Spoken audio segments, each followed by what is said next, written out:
सात संगत जी, प्यार से कहना जी, धन निरंकार जी। सात संगत ये 152 नंबर शब्द है जी। इसमें सच्चे पातशाह जी कह रहे हैं, रेतां दी बुनियाद ते बनिया महल जिदे विच रहना है, एक बूंद दी खेड है सारी जिसनू काया कहना है, चन्न दे वांगू समझे जिनू मिट्टी दा खिलौना है, खाक दे बदले मूरख बंदा छड्डी बैठा सोना है, एदे ते अभिमान ना कर जे रूप सुहाना पाया ही, रब दा नूर असल विच बंदे सबना दे मन पाया ही, रूप जवानी जेड़ी तेरे पल्ले है एक माया है, इस उत्ते मगरूर ना हो ये चलदी फिरदी छाया है, मेहर जे अपने गुरु तो लैके सारा मान मिटावेंगा, कहे अवतार हो उच्चा सुच्चा होमे रो गवावेंगा। सात संगत इसमें साहिब सच्चे पातशाह कह रहे हैं जी, रेतां दी बुनियाद अगर नीम रेत पे बनी हो, रेत के साथ बनी हो, तो फिर जो ऊपर का ढांचा है वो कितने दिन का उसकी उम्मीद की जा सकती है, कब तक, वो कितना कच्चा है, कभी भी किसी टाइम भी वो महल ढह सकता है।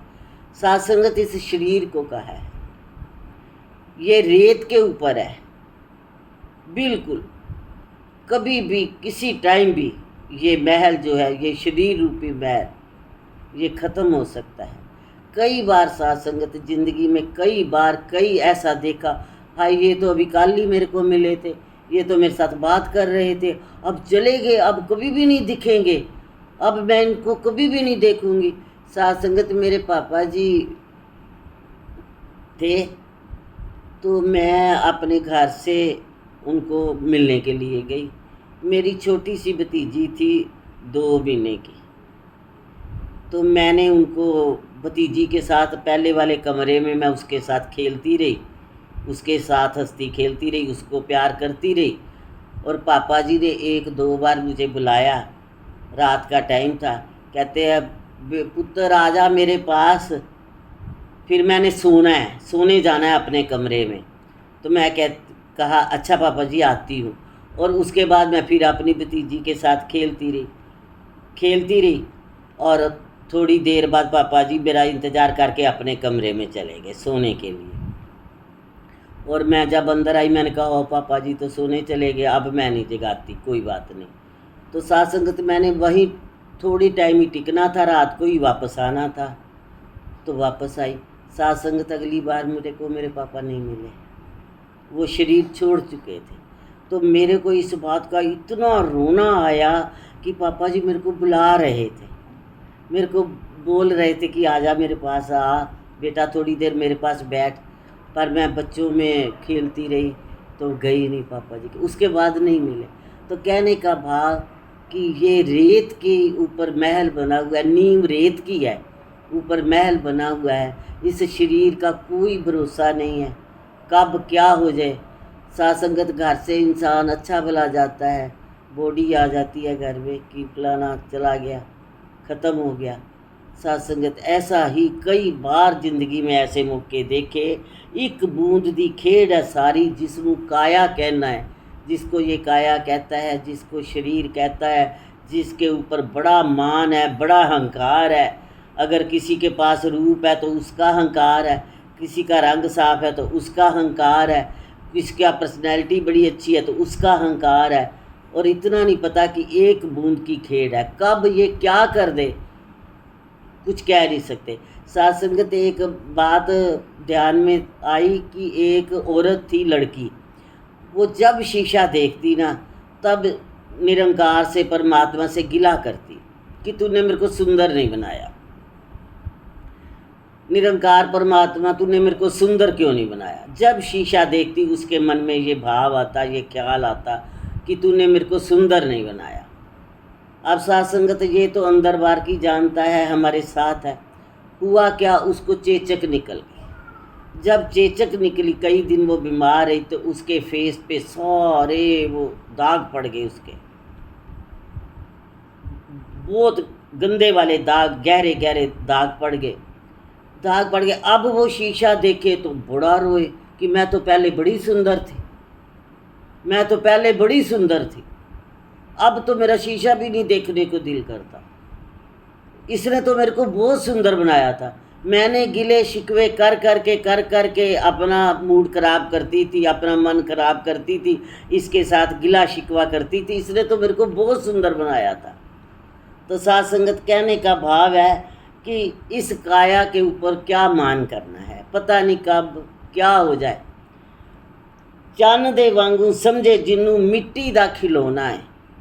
कहते इसको समझते हैं कि पता नहीं ये हम कोई चांद हैं, हम कितने बढ़िया हैं, कितने खूबसूरत है, दुनिया से सबसे ज़्यादा हम ही समझदार हैं, हम ही होशियार हैं। कहते मिट्टी दा तू खिलौना है, पता नहीं कब ठोकर लगे तो टूट जाए, और कुछ भी हाथ आता नहीं है। खाक दे बदले मूर्ख बंदा छड्डी बैठा सोना है।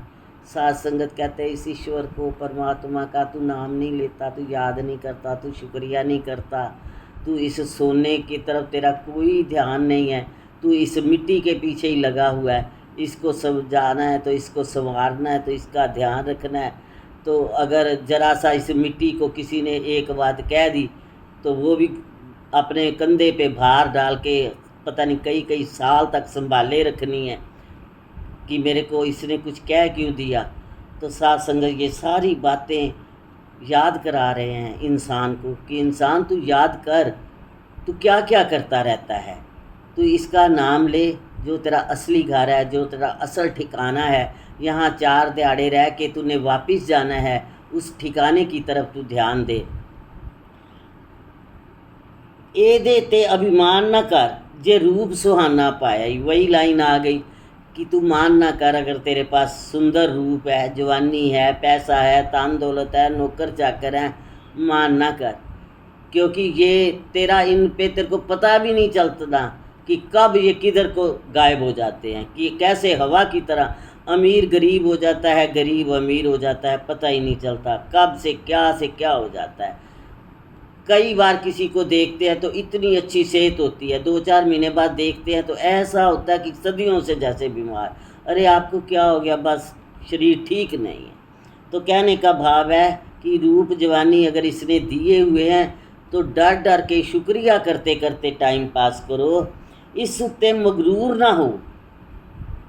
ये चलती फिरती छाया है, कहता है इसके ऊपर तो इतना अभिमान ना कर, मगरूर ना हो, तेरे को इसके ऊपर गुरूर नहीं होना चाहिए, क्योंकि ये चलती फिरती छाया है, पता ही नहीं कब क्या हो जाए, छाया किधर की किधर चली जाए। इतना मान, इतना अहंकार, दौलत का, पैसे का, अपने रूप का, जवानी का, अपनी पढ़ाई लिखाई डिग्रियों का, अपनी लियाकत का बड़ा मान। साथ संगत एक दिन मैं पढ़ रही थी कहीं से, कहते एक सेठ ने किसी मंदिर में बहुत सारे पंखे लगवाए और हर जो पंखड़ी थी उसके ऊपर अपना नाम लिखाया कि लोगों को पता चले कि ये मैंने लगवाए हैं। अपना नाम लिखवाया हर पंखड़ी पे, पंखों की पंखड़ी पे। अब जब पंखे चलें